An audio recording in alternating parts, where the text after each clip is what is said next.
नमस्कार मित्रों, मैं हूं राकेश अचल और आप देख रहे हैं चक्षुदर्शी, जो आपका YouTube चैनल है। मेरा भी YouTube चैनल है। अगर आप इस चैनल पर पहली बार हैं तो सबसे पहले अनुरोध है कि इसे सब्सक्राइब कर लीजिए और वीडियो के अंत तक बने रहिए, क्योंकि आज का वीडियो आपके लिए बहुत महत्वपूर्ण है। महत्वपूर्ण इसलिए है कि इस समय पूरे देश में हवाई उत्पीड़न चल रहा है।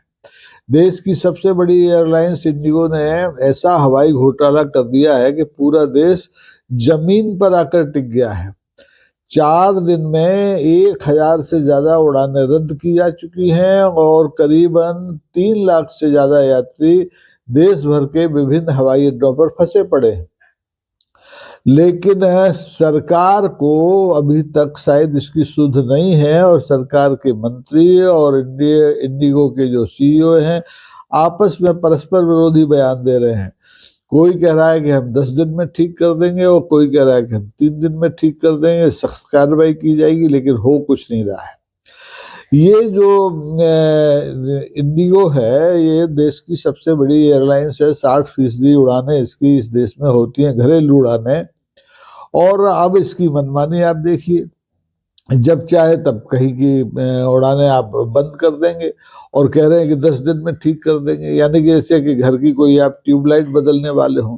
अरे भाई, उड़ानों का मामला है, 1,000 उड़ानें आपने रद्द की हैं, लाखों यात्री फंसे हुए हैं और आप कह रहे हैं कि 10 दिन में ठीक कर देंगे।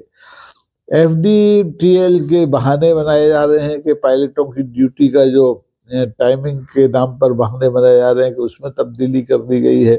लेकिन सवाल ये है कि ड्यूटी टाइमिंग अचानक से पैदा कैसे हो गई? इतनी बड़ी ड्यूटी टाइमिंग की समस्या तो कोविड लहर के समय भी देश में पैदा नहीं हुई थी। यानी कहीं ना कहीं कुछ ना कुछ गड़बड़ है।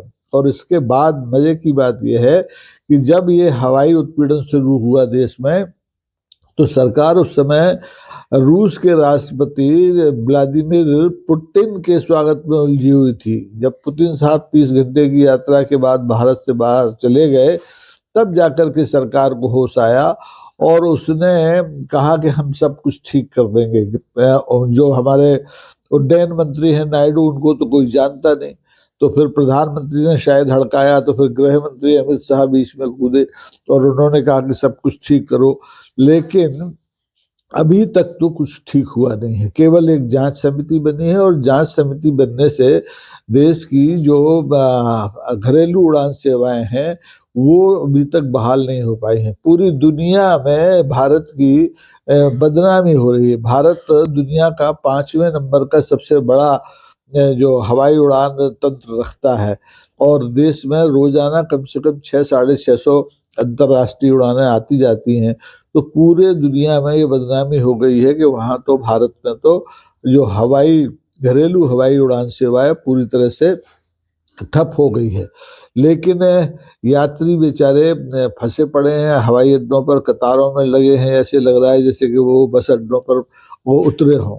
सबसे बड़ा सवाल ये है कि इस आपदा के समय में भी इंडिगो और दूसरी एयरलाइंस अपना अवसर क्यों खोज रही हैं? सबने किराए 6 गुने से ज्यादा 10 गुने तक कर दिए हैं। जो किराया 6,000 लगता है उसका 60,000 मांगा जा रहा है, जो किराया 15,000 लगता है उसका 80,000 रुपये मांगा जा रहा है। और सरकार जो है हाथ पर हाथ धरे बैठी है, किसी का किसी पर कोई नियंत्रण नहीं है और जनता परेशान है, हवाई यात्री परेशान है, लेकिन उनकी मदद करने वाला कोई ठीक नहीं है। अब ठीक है, आपने उड़ानें रद्द कर दी तो कर दी, लेकिन किराया इतना मनमाना 6 गुना आप क्यों बढ़ा रहे हैं? इसका किसी के पास कोई जवाब नहीं है। और मजे की बात यह है कि इस हवाई उत्पीड़न में जो इंडिगो और दूसरी कंपनियां हैं वो यात्रियों को ब्लैकमेल कर रही हैं या उनको क्या कहना चाहिए, इमोशनल ब्लैकमेल कर रही हैं और उनसे मनमाना किराया वसूल रही हैं। और तर्क ये है कि साहब मांग बढ़ गई है, यात्री की संख्या बढ़ गई है, इसलिए हमको ये किराया लेना पड़ रहा है। लेकिन सवाल ये है कि ऐसा पहले कभी नहीं हुआ। ये सब क्यों हुआ है? इसके पीछे कोई बड़ा साजिश है? इन जो एयरलाइंस है इनकी साजिश है या सरकार का निकम्मापन है? ये तय करना अभी तक मुश्किल हो गया है। मंत्री जी कह रहे हैं, नायडू साहब कह रहे हैं कि 3 दिन में ठीक हो जाएगा, और इंडिगो के जो सीईओ हैं पीटर एल्बर्स, वो कह रहे हैं 10 दिन लगेंगे। अब किसकी बात को सही माना जाए, सरकार की बात को सही माना जाए या इंडिगो के जो सीईओ हैं पीटर एल्बर्स, उनकी बात को सही माना जाए?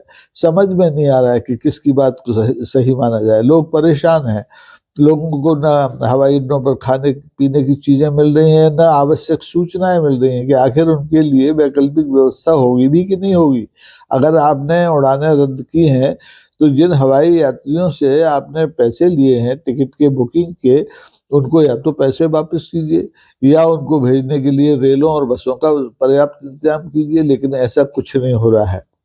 इंडियन जो हमारी हवाई सेवा के संचालन में जो लगी कंपनियां हैं, सबसे बड़ी कंपनी तो इंडिगो है, और इसी की वजह से सारी गफलत पैदा हुई है देश में, तो उसने भी हाथ खड़े रखे हैं।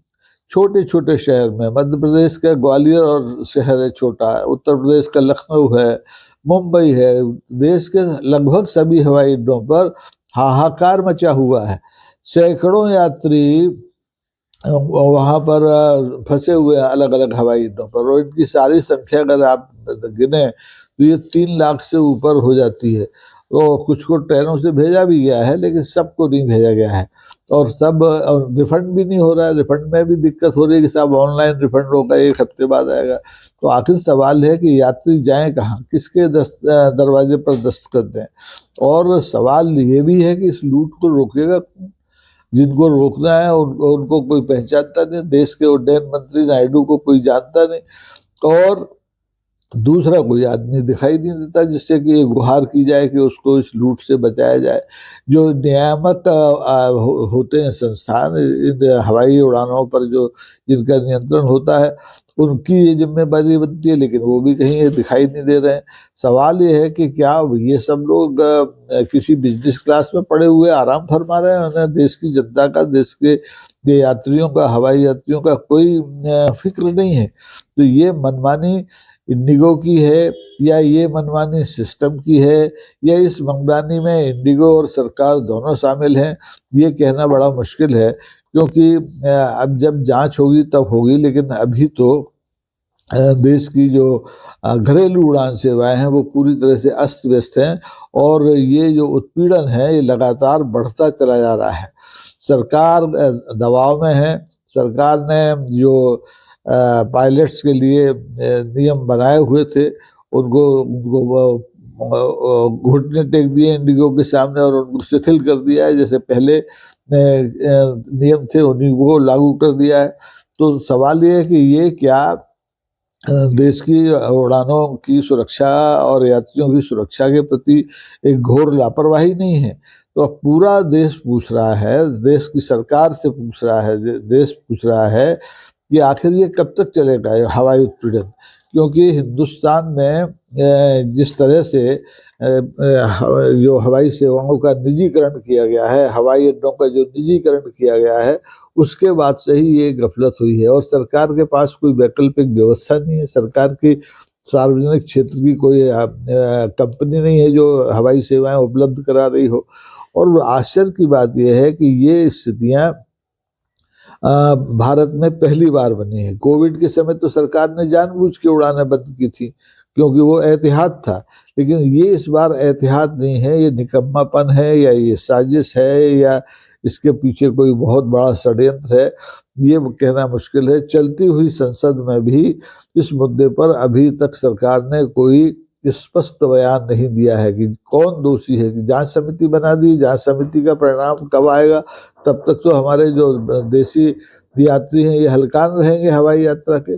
अब मुश्किल ये है कि आप देखिए कि देश में एक तरफ रेल सेवाएं हमारी ठप पड़ी हैं, आधी अधूरी हैं, रेलें समय पर नहीं चलती हैं, और दूसरी तरफ सड़क का जो यातायात है वो भगवान के भरोसे है। राज्य सरकारों के पास अपना जो ट्रांसपोर्ट सिस्टम होता था वो कभी का ठप हो चुका है। निजी ऑपरेटर हैं जो मनमाने ढंग से यात्रियों को जा रहे हैं, ले जा रहे हैं, और उनमें भी सुरक्षा की कोई गारंटी नहीं है। आपने देखा कि पिछले महीनों में कितनी यात्री बसें जलकर राख हुई और उनमें कितने यात्रियों की मौत हो गई। तो ऐसे में ऐसे देश में जिसमें न हवाई सेवा सुरक्षित है, जिसमें न रेल सेवा का कोई सुनिश्चय है, या जिसमें सड़क मार्ग से यात्रा करना संभव है, तो आखिर यात्री जाए तो जाए कहाँ।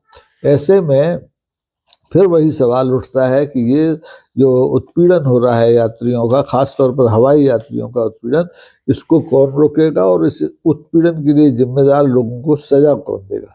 तो नज़र आप भी रखिए, और घर से अगर आप निकल रहे हैं तो पहले देख लीजिए कि आप अगर किसी यात्रा का पहले से हवाई जहाज का टिकट बुक करा के रखे हैं तो वो विमान उड़ भी रहा है कि नहीं उड़ रहा है, या आप हवाई अड्डे तक जाएंगे और उनसे बैरंग होकर लौट के आ जाएंगे।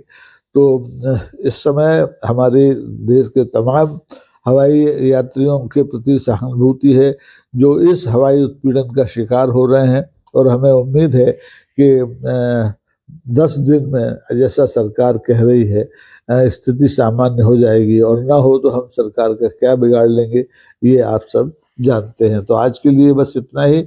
आप इस बारे में क्या कहना चाहते हैं, अपनी प्रतिक्रिया कमेंट बॉक्स में जरूर लिखिए, क्योंकि आपकी प्रतिक्रियाओं से ही हो सकता है थोड़ा बहुत सरकार के कानों पर जूर रहेंगे और स्थितियों में सुधार आए। धन्यवाद। जय हिंद। नमस्कार।